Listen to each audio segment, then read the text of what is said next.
Depuis le dernier budget voté en équilibre 1980, qui a été voté fin 80, nous nous sommes habitués depuis maintenant 28 ans à un déséquilibre croissant et un déséquilibre de fonctionnement. Les chiffres, c'est très simple. Budget de la sécurité sociale, le dérapage a commencé en 93. Depuis 93, il n'y a plus d'équilibre des finances sociales. Or, les finances sociales, les dépenses que du fonctionnement. Et pour le budget de l'État, le déficit qui est de 42 milliards pour cette année, c'est 22 milliards de déficit de fonctionnement. Et encore, en considérant que l'ensemble des investissements militaires sont des dépenses d'investissement, sujet dont on pourrait discuter longuement. Alors, Philippe a dit quelles sont les 4 grandes raisons pour lesquelles on s'accroche à cette règle d'or. Il y a une raison éthique. Est-ce que vous voulez que vos enfants et vos petits-enfants aillent cracher sur vos tombes en disant « je ne paierai pas vos dettes », les dettes que vous avez accumulées parce que vous avez voulu vivre au-dessus de vos moyens en vous endettant, en disant « mes enfants et mes petits-enfants paieront pour moi ». Oui ou non? Vous êtes pour? Non. Vous avez beaucoup de bon sens. Deuxième raison, une raison économique et sociale, qu'on ne développe pas assez, qui est mais comment est-ce qu'on finance les déficits de fonctionnement? En s'endettant, c'est-à-dire en ponctionnant sur l'épargne nationale. Mais, mes chers amis, pourquoi le taux de croissance de la France a continuellement baissé sur les 15 à 20 dernières années?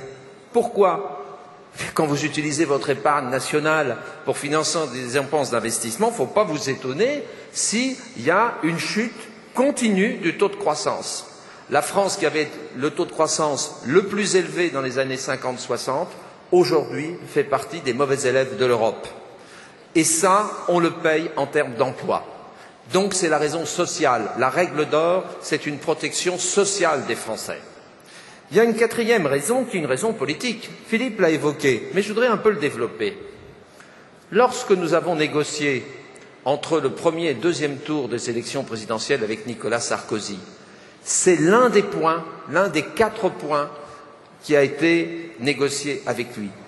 Et si vous regardez la plateforme électorale législative, il est indiqué qu'on constitutionnalisera 7 règles d'or. Et on s'est tous engagés, tous ceux qui ont été élus dans le cadre de la majorité présidentielle, sur cette règle. J'y reviendrai, car au fond, le nouveau centre, il ne fait que demander le respect de nos engagements. Et puis, pour terminer, nos engagements européens. Nous sommes probablement le parti le plus pro-européen. Eh bien, il faut rappeler que le peuple français, il a voté en faveur du traité de Maastricht. Il a donc voté pour le rétablissement des finances publiques de notre pays. Donc, respectons les décisions de notre peuple et respectons nos engagements politiques et européens. Alors, comment est-ce qu'on va faire?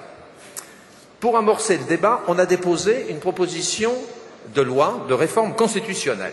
Grand débat. Et à l'issue de ce débat, le gouvernement nous a dit « c'est une affaire compliquée, je suis prêt à dialoguer avec vous ». Nous avons dialogué 5 mois. Et dans un cadre multiparti, l'opposition participait à ces débats. J'y reviendrai tout à l'heure sur son attitude dans cette affaire. Et nous sommes arrivés, avant-hier, à un compromis, à un texte, des amendements constitutionnels pour le débat de la réforme constitutionnelle qui va commencer mardi. Et Hervé en parlera. Je pense que nous aurons l'appui du président de la République et du Premier ministre sur nos amendements. Et c'est le nouveau centre qui les portera avec l'appui de nos collègues UMP.